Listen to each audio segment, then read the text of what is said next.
is Republican Congressman Trey Gowdy of South Carolina. He's chairman of the Immigration and Border Security Committee. Welcome, Congressman.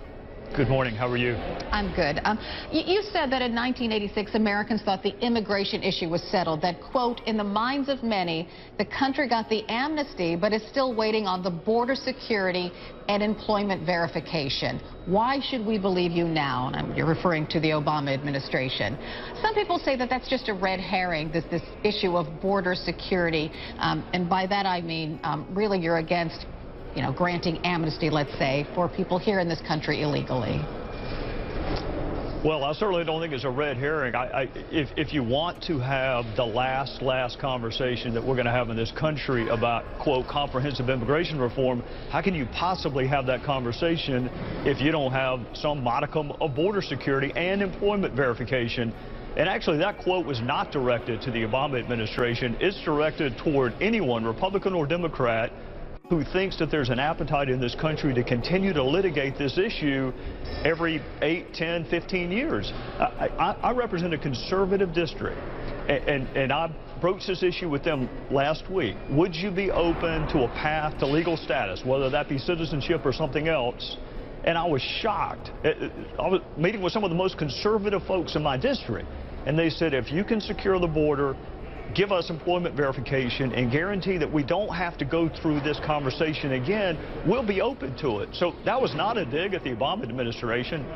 That was a dig at anyone who thinks that we can just continue to litigate this issue every quarter century or so and be okay as a republic. Well, on the subject of border security, the Obama administration has record deportations, nearly 400,000 in 2011. One study shows the U.S. spends $18 billion every year on immigration enforcement, more than all other federal agencies combined. I mean, what more can be done? Well, I'll give you two instances. Cocaine, a kilo of cocaine is cheaper today than it was when I was a federal prosecutor, so we're not doing a terribly good job of keeping the drugs out. And 2,000 AK-47s went from Phoenix, Arizona to arm the Mexican drug cartel. So if we really had operational control of the border, I don't think either one of those facts would be accurate. So I realize you cannot hermetically seal the border, and I'm not just talking about the southwestern border. We have two borders, so I'm talking about both of them. But from a national security standpoint, a law enforcement standpoint, and just a sovereignty standpoint, I don't think it's asking too much that we know who is coming in to our country. First of all, it's not fair to people who are following the legal process to have an unlawful process. So it's not nativism, it's not xenophobia, it's a sovereign saying we want to know who's coming into our country. I've heard Janet Napolitano give those same statistics, that she has operational control of the border. To be honest with you, I think the fact that our economy is not doing well has as much to do with the downturn in illegal crossings as anything else.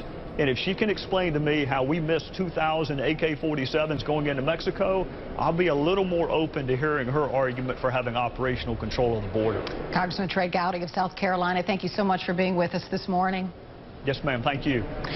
About health care, which is that he says on day one of his presidency, if he wins, he is going to act to repeal Obamacare. And Obamacare requires insurance companies on new policies to give free preventative services to people. Free things like mammograms, for example, and cholesterol checks, and contraception and immunizations, both for adults and for children. And so we asked Mr. Romney's folks, well, are you going to do that? Is there going to be free preventive services, no copay, no meeting your deductible? And they flat out said no. And I'm going to actually read you a quote from his spokeswoman, Andrea Saul. What she said is, Mitt Romney does not believe it is the government's responsibility to provide people with free stuff. Mitt Romney will institute reforms that control the cost of health care so that preventive care will become affordable. And so we asked, well, what's he going to do to make preventive health care affordable? And we were told things like promote competition, allow consumers to purchase insurance policies across state lines, encourage consumer report type ratings, empower individuals and small businesses to form purchasing pools. So that's his idea of how to get preventive services affordable to Americans. Carol? Elizabeth Cohen, thanks so much. And you'll be back tomorrow with more on Mr. Romney's health care plans. I'm Carol Costello. Thank you for joining us. joining us today. CNN Newsroom continues right now with Ashley Bann.